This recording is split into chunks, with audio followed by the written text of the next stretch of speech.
ಕಪ್ಪು ಬಣ್ಣದ ಸ್ಕಾರ್ಪಿಯೋನಲ್ಲಿ ಬಂದಿದ್ದ ನಂದೀಶ್ ಹಾಗೆ ನಾಗರಾಜ್. ದರ್ಶನ್ ಸ್ಟೋನಿ ಬ್ರೂಕ್ನಿಂದ ಹೊರಬರುವಂತಹ ಫೋಟೋಗಳು, ಶೆಡ್ಗೆ ದರ್ಶನ್ ಎಂಟ್ರಿ ಆಗಿರುವಂತಹ ಸಿಸಿ ಕ್ಯಾಮೆರಾದ ಫೋಟೋಗಳು, ಇವುಗಳನ್ನು ಕೂಡ ಚಾರ್ಜ್ ಶೀಟ್ನಲ್ಲಿ ಸೇರಿಸಿದ್ದಾರೆ ತನಿಖಾಧಿಕಾರಿಗಳು. ಚಾರ್ಜ್ ಶೀಟ್ನಲ್ಲಿರುವಂತಹ ಅಂಶಗಳು, ಒಂದು ಕಪ್ಪು ಬಣ್ಣದ ಸ್ಕಾರ್ಪಿಯೋ, ಆವತ್ತು ಸಿಸಿಟಿವಿ ಫುಟೇಜ್ ಸಿಕ್ಕಂತಹ ಸಂದರ್ಭದಲ್ಲೂ ಈ ಸ್ಕಾರ್ಪಿಯೋ ಅದರಲ್ಲಿ ಸರಿಯಾಗಿತ್ತು. ನಂದೀಶ್ ಹಾಗೆ ನಾಗರಾಜ್ ಬಂದಿದ್ದಂತಹ ಸ್ಕಾರ್ಪಿಯೋ, ಅದರ ಜೊತೆಗೆ Stony Brook right. V Dayanand ಅವರು ಮಾತನಾಡ್ತಿದ್ದಾರೆ, ನಗರ ಪೊಲೀಸ್ ಆಯುಕ್ತರು. ಮತ್ತಷ್ಟು ಮಾಹಿತಿಯನ್ನು ಅದರ ಬಗ್ಗೆ ನೀಡ್ತಾ ಹೋಗೋಣ. ಬಟ್ ಅದಕ್ಕೂ ಮೊದಲು ಸಿಸಿಟಿವಿಯಲ್ಲಿ ರೆಕಾರ್ಡ್ ಆಗಿರುವಂತಹ ಪಬ್ಗೆ ಮೊದಲು ಸ್ಟೋನಿ ಬ್ರೂಕ್ ನಿಂದ ಹೊರಗಡೆ ಬರ್ತಾರೆ ಮಧ್ಯಾಹ್ನ. ಯಾವಾಗ ಪವನ್ ಮಾಹಿತಿಯನ್ನ ಕೊಡ್ತಾನೋ ಎತ್ತಾಕೊಂಡು ಬಂದಿದ್ದೀವಿ ನಾವು ರೇಣುಕಾ ಸ್ವಾಮಿಯನ್ನ ಅಂತ ಹೇಳಿ, ಆಗ ಹೊರಗಡೆ ಬರ್ತಾರಲ್ಲ ಸ್ಟೋನಿ ಬ್ರೂಕ್ ನಿಂದ, ಆ ಫೋಟೋನ ಕ್ಲಿಕ್ಕಿಸಲಾಗಿದೆ, ಆ ಫೋಟೋನ ಸಾಕ್ಷಿಯಾಗಿ ನೀಡಲಾಗಿದೆ ಆ ಚಾರ್ಜ್ ಶೀಟ್ ನಲ್ಲಿ. ಅದಾದ ನಂತರ ಪಟ್ಟಣಗೆರೆಯ ಶೆಡ್ಗೆ ಎಂಟ್ರಿ ಆಗ್ತಾರಲ್ಲ ನಟ ದರ್ಶನ್, ಆ ಸಂದರ್ಭದ ಫೋಟೋ ಕೂಡ ಸಿಸಿಟಿವಿಯ ಸ್ನ್ಯಾಪ್ ಶಾಟ್, ಅದನ್ನ ಕೂಡ ಚಾರ್ಜ್ ಶೀಟ್ ನಲ್ಲಿ ಮೆನ್ಷನ್ ಮಾಡಿದ್ದಾರೆ ತನಿಖಾಧಿಕಾರಿಗಳು. ಸಾಕ್ಷಿಯಾಗಿ ಅದನ್ನ ಕೂಡ ನೀಡಿದ್ದಾರೆ. ಒಂದು ಆ ಬ್ಲಾಕ್ ಕಲರ್ ಸ್ಕಾರ್ಪಿಯೋ, ಆವತ್ತು ಘಟನೆ ನಡೆದಂತಹ ಸಂದರ್ಭದಲ್ಲಿ ಆ ಸ್ಕಾರ್ಪಿಯೋದ ಓಡಾಟ ಸಿಸಿಟಿವಿಯಲ್ಲಿ ರೆಕಾರ್ಡ್ ಆಗಿತ್ತು. ರಾತ್ರಿಯ ಹೊತ್ತು ಶವವನ್ನ ಸಾಗಿಸುವಂತಹ ಸಂದರ್ಭದಲ್ಲಿ ಆ ಪಟ್ಟಣಗೆರೆಯ ಶೆಡ್ ಒಳಗೆ ಬಂದಿದ್ದು, ಆ ನಂತರ ಸುಮನಹಳ್ಳಿ ಬ್ರಿಡ್ಜ್ ಕಡೆ ಹೋಗಿದ್ದು, ಆ ಸ್ಕಾರ್ಪಿಯೋನಲ್ಲಿ ಬಂದಿದ್ದಂತಹ ರೈಟ್. ಪಿ ದಯಾನಂದ್ ಅವರು ಮಾತನಾಡ್ತಿದ್ದಾರೆ, ನಗರ ಪೊಲೀಸ್ ಆಯುಕ್ತರು. ಪ್ರಕರಣಕ್ಕೆ ಸಂಬಂಧಪಟ್ಟ ಹಾಗೆ ನೋಡೋಣ.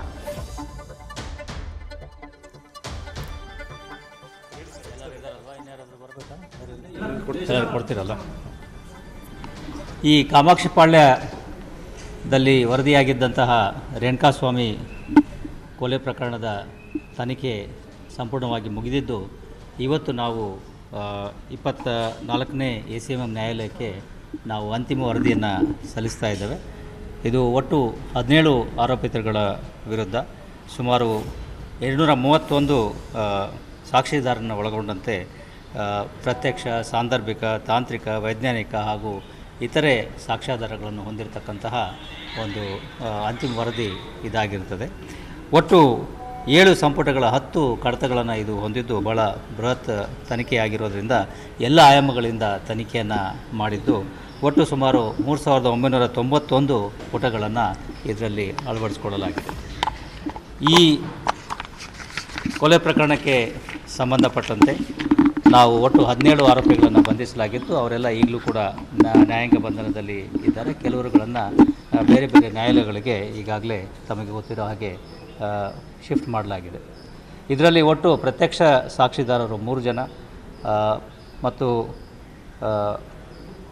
161 ಮತ್ತು 164 ಸ್ಟೇಟ್ಮೆಂಟ್ಗಳನ್ನು ನಾವೇನು ಮಾಡ್ತೀವಿ, ನ್ಯಾಯಾಧೀಶರ ಮುಂದೆ ಸುಮಾರು 27 ಜನ ಸಾಕ್ಷಿದಾರರ ಹೇಳಿಕೆಗಳನ್ನು ಪಡೆಯಲಾಗಿದೆ. ಉಳಿದವರ ಆ ಹೇಳಿಕೆಗಳನ್ನು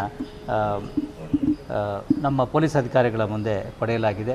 ಅದೇ ರೀತಿ FSL ಮತ್ತು CFSLಗೆ ಅನೇಕ ವಸ್ತುಗಳನ್ನು ಪರೀಕ್ಷೆಗೆ ಕಳಿಸಲಾಗಿದ್ದು, ಅವೆಲ್ಲ ವರದಿಗಳು ಬಂದಿದ್ದಾವೆ. CFSLನಿಂದ ಇನ್ನೂ ಕೆಲವೊಂದು ವರದಿಗಳು ಬಾಕಿ ಇದ್ದಾವೆ.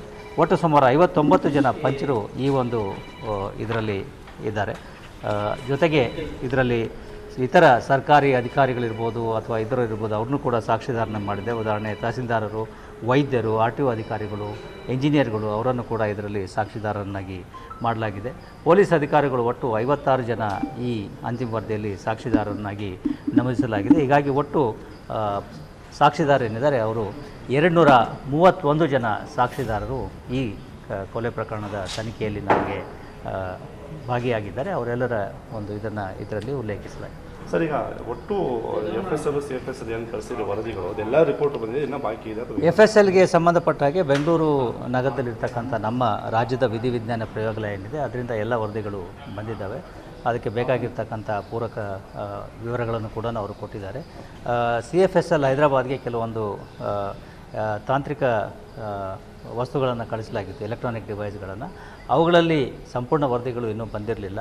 ಈಗ ಬಂದಿರತಕ್ಕಂಥ ವರದಿಗಳ ಆಧಾರದ ಮೇಲೆ ನಾವು ಅಂತಿಮ ವರದಿಯನ್ನು ಸಲ್ಲಿಸಿದ್ದೇವೆ.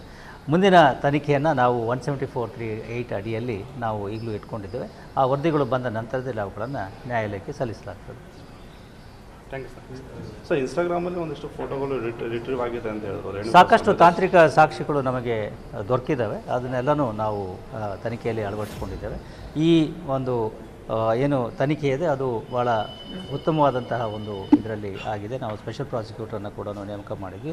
ಅವರ ಒಂದು ಅಣತಿಯ ಮೇರೆಗೆ ಎಲ್ಲ ರೀತಿಯ ಸಾಕ್ಷಿ ಆಧಾರಗಳನ್ನು ಅಳವಡಿಸಿಕೊಂಡು ಒಂದು ವಾಟರ್ ಟೈಟ್ ಚಾರ್ಜ್ ಶೀಟನ್ನು ನಾವು ಸಲ್ಲಿಸಿದ್ದೇವೆ. ಸರ್, ಈಗ ಟ್ರಯಲ್ಗೆ ಫಾಸ್ಟ್ ಆಗಿಲ್ಲ, ಸ್ಪೆಷಲ್ ಕೋರ್ಟ್ಗೆ ಒಂದು ಮನವಿ ಮಾಡೋದು ಅದು ಈಗ ಚಾರ್ಜ್ ಶೀಟ್ ಆದ ನಂತರದಲ್ಲಿ ನಾವು ಅದರ ಉದ್ದೇಶ ಚರ್ಚೆ ಮಾಡಿ ಚಾರ್ಜ್ ಶೀಟ್ ಆದ ನಂತರದಲ್ಲಿ ನಾವು ನಮ್ಮ ಕಾನೂನು ತಜ್ಞರ ಅಭಿಪ್ರಾಯವನ್ನು ಪಡೆದುಕೊಂಡು ನಂತರ ತೀರ್ಮಾನ ಮಾಡ್ತೀವಿ.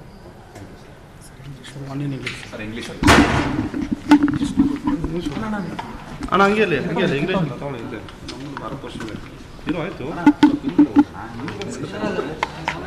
ನಗರ ಪೊಲೀಸ್ ಆಯುಕ್ತ ಬಿ ದಯಾನಂದ್ ಮಾತನಾಡಿದ್ದನ್ನ ಕೇಳಿಸಿಕೊಂಡ್ರಿ.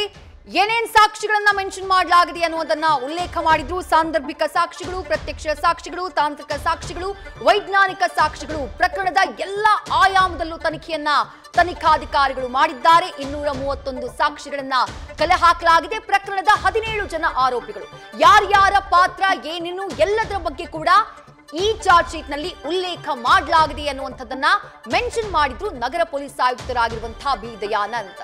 ಮತ್ತಷ್ಟು ಅಂಶಗಳಿದ್ದಾವೆ ಚಾರ್ಜ್ ಶೀಟ್ ನಲ್ಲಿ. ಇದುವರೆಗೂ ಬೆಳಕಿಗೆ ಬರದಂತಹ ಹಲವು ವಿಚಾರಗಳನ್ನ ತನಿಖಾಧಿಕಾರಿಗಳು ತನಿಖೆಯ ಸಂದರ್ಭದಲ್ಲಿ ಬಯಲಿಗೆಳೆದಿದ್ದಾರೆ.